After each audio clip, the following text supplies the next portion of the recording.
Hi everybody, let's learn another literary terms. It's called ambiguity. अब ये ambiguity क्या होता है? तो ambiguity refers to the presence of two or more possible meaning कह सकते हैं कि जब एक ही वर्ड के अंदर, एक ही फ्रेज के अंदर, एक ही सेंटेंस के अंदर दो या दो से ज़्यादा मीनिंग जब निकल के आता है तो वैसे स्टेटमेंट को, वैसे फ्रेज को हम क्या कहते हैं? एम्बिग्विटी कहते हैं। ठीक है, अब ये जो एम्बिग्विटी है ये ऑफन क्या करता है कि अनसर्टन या फिर मल्टीपल इंटरप्रिटेशन देता है हमें। ये खासकर पोइट्री के अंदर यूज़ किया जाता है, फिलोसफी के अंदर यूज़ किया जाता है।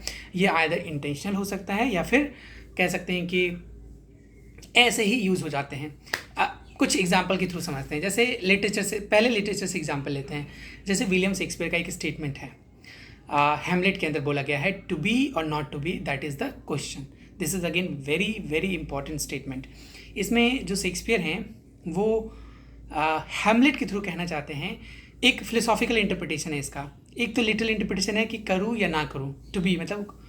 अब देखो ये जो स्टेटमेंट बोला गया था, ये स्टेटमेंट बोला गया था क्या कहते हैं, ओफिलिया के सामने। और ओफिलिया जो है वो हैमलेट से बहुत प्यार करती है। तो यहाँ पे दो तीन इंटरप्रिटेशन है। पहला इंटरप्रिटेशन है कि whether Hamlet should kill his uncle Claudius और नॉट, क्योंकि क्लाउडियस जो है वो इसके फादर को कान में जहर दे के मारा था, तो उसका बदला ये ले या ना ले। That is the first interpretation. Second interpretation एक तरह से फिलोसॉफिकल और मोरल ग्राउंड पे होगा कि कहता है कि टू बी जो है वो एक तरह से लाइफ है, लाइफ इटसेल्फ है, और नॉट टू बी एक तरह से डेथ है। तो कहता है कि लाइफ और डेथ का जो इंटरप्रिटेशन है कि मतलब मरूँ या ना मरूँ, करूँ या ना करूँ, मारूँ या ना मारूँ। देख रहे हो ना इंटरप्रिटेशन जो काफ़ी एम्बिगुअस है ना। तो यहाँ पे जो हैमलेट है वो आइदर रिलेशन में रहना चाहता है या नहीं रहना चाहता, ये भी इंटरप्रिटेशन हो सकता है। या फिर वो अपने फादर के किलर को मारना चाहता है, क्लाउडियस को मारना चाहता है कि नहीं मारना चाहता है, that is again another interpretation. तो ये जो इंटरप्रिटेशन है वो डिफरेंट तरीके से देखा जा सकता है। ठीक है, वैसे ही एक और वर्क है रॉबर्ट फ्रॉस्ट का, द रोड नॉट टेकन। उसमें एक सेंटेंस है, कहते हैं कि I took the one less travelled by. बहुत बहुत इंपॉर्टेंट लाइन है। और कहते हैं कि and that has made all the difference.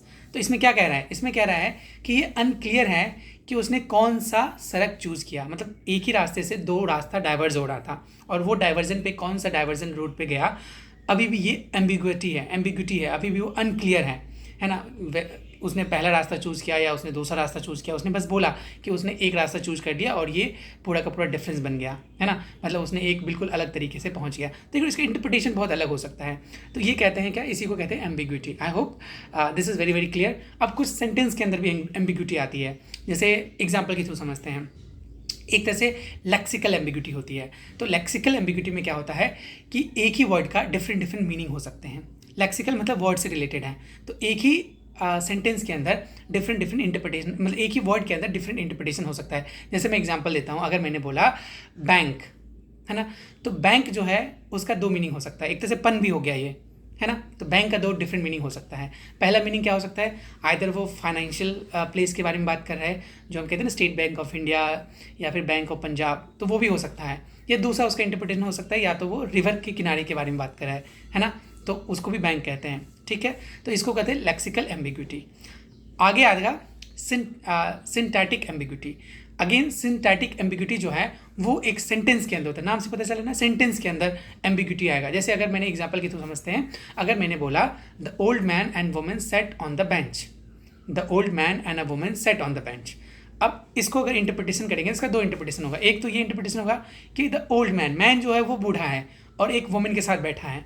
या फिर दूसरा इंटरप्रिटेशन होगा कि दोनों बूढ़े हैं और दोनों एक साथ बेंच पे बैठे हैं। देख रहे हो ना, ये क्या हो गया, सिंथेटिक एम्बिग्विटी हो जाएगा। एक और तरीके की एम्बिग्विटी होती है जिसको बोलते हैं सिमेंटिक एम्बिग्विटी। और ये जो सिमेंटिक एम्बिग्विटी है वो कहता है कि जो रिजल्ट फ्रॉम द, कह सकते हैं कि meaning of the words themselves. जैसे एग्जाम्पल के थ्रू समझते हैं। जैसे मैंने बोला कि I saw her duck, I saw her duck. अब एक डक का मतलब होता है कि कह सकते हैं कि वो झुकी और मैंने उसको देखा। मतलब एक सिंपल डक करने का मतलब डक करना, मतलब सर को नीचे करना, डक करना, झुकना। तो एक तो ये इंटरप्रिटेशन हो सकता है कि मैंने उसको डक करते हुए देखा, है ना। और दूसरा इंटरप्रिटेशन हो सकता है कि सी हैज़ अ डक, मतलब उसके पास डक है, तो कह सकते हैं कि आई सॉ हर डक, मतलब उसका डक मैंने देखा, मतलब उसके पास एक डक है। डक मतलब वो जो पक्षी होता है उसको मैंने देखा। ठीक है, उसी तरीके से एक और होता है प्रैग्मेटिक एम्बिग्विटी। तो प्रेगमेटिक एम्बिग्यूटी कब आता है? जब स्टेटमेंट के अंदर ही मल्टीपल इंटरप्रिटेशंस होते हैं या फिर मल्टीपल मीनिंग्स होते हैं। जैसे एग्जांपल अगर मैंने बोला कि can you pass the salt, क्या तुम सॉल्ट को पास कर सकते हो? तो देखो, एक तो सिंपल स्टेटमेंट है कि सॉल्ट को पास करो, और दूसरा इसका एक तरह से कॉम्प्लेक्स मीनिंग हो सकता है, इंडिकेट कर सकता है कुछ और ही बोल रहा हो, है ना। तो I hope these are the different kinds of ambiguity.